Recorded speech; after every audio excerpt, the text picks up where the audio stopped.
어제 국가 부재, 재정 공백을 주장한 이재명 대표의 기자회견은 현재의 경제 상황에 대한 민주당의 진단이 위험할 정도로 왜곡돼 있다는 사실을 보여줬습니다.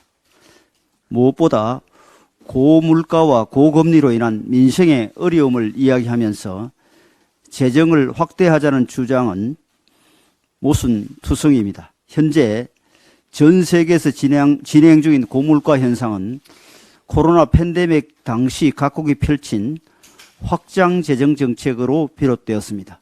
이러한 인플레에 대응하기 위해 각국은 고금리 기조를 유지하고 있고 IMF 등 세계 금융기구들도 각국의 긴축 재정을 조언하고 있습니다. 이런 상황에서 다시 확장 재정을 펼치는 것은 물가 상승을 더욱 부추길 뿐인데, 그렇게 되면 국민들이 실질소득 감소로 인해 더 가난해지고 고금리 국민의 고통도 더 오래 감내해야 하는 결과로 이어집니다.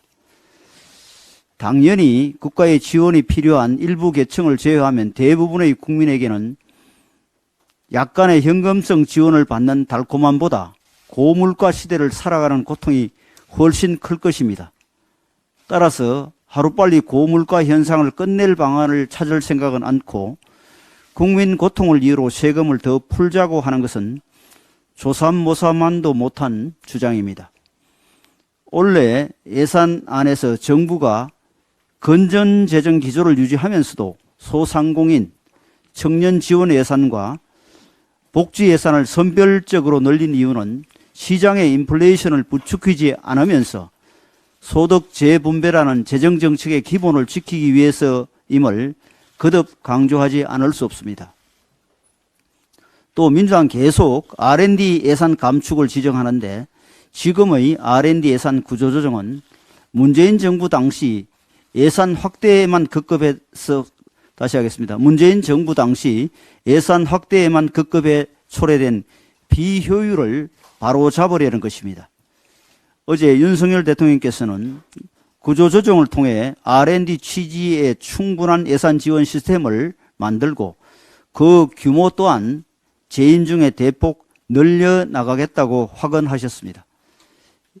야당에서도 이견은 밝히더라도 정부에서 R&D 예산을 불필요한 사족처럼 여겨 무리하게 잘라냈다는 식의 사실 왜곡을 해서는 안 됩니다. 이 밖에 이재명 대표는 재생에너지 산업 투자를 이야기했는데, 문재인 정부 시절 세금이 대거 투입된 태양광 사업이 운동권 진영의 비리 복마전이 된 사실을 모르는 국민은 없습니다. 현금 살포식 지역화폐 또한 투입 대비 효과가 검증되지 않았을 뿐만 아니라 국가 예산 지원이 적절치 않는 지자체의 고유 사업인데 나라 빚을 내서라도 관련 예산 정액을 요구하는 것은 무리한 것입니다. 민주당이 재정 만능주의와 정략적 예산 정액 기조를 버리지 않는다면 올해 예산 심사도 큰 어려움을 겪을 수밖에 없습니다.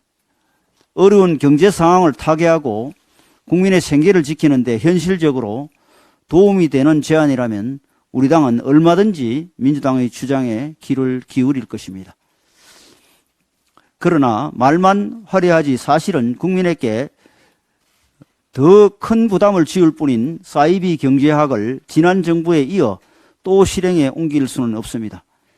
민주당 대표가 어제 기자회견에서 각 가정의 대출 이자와 실질소득 감소를 걱정한 마음이 진실하다면 정부의 건전 재정 기조를 무너뜨리려 하지 말고 가능한 범위 내에서 합리적인 제안을 해 주시기를 당부드립니다.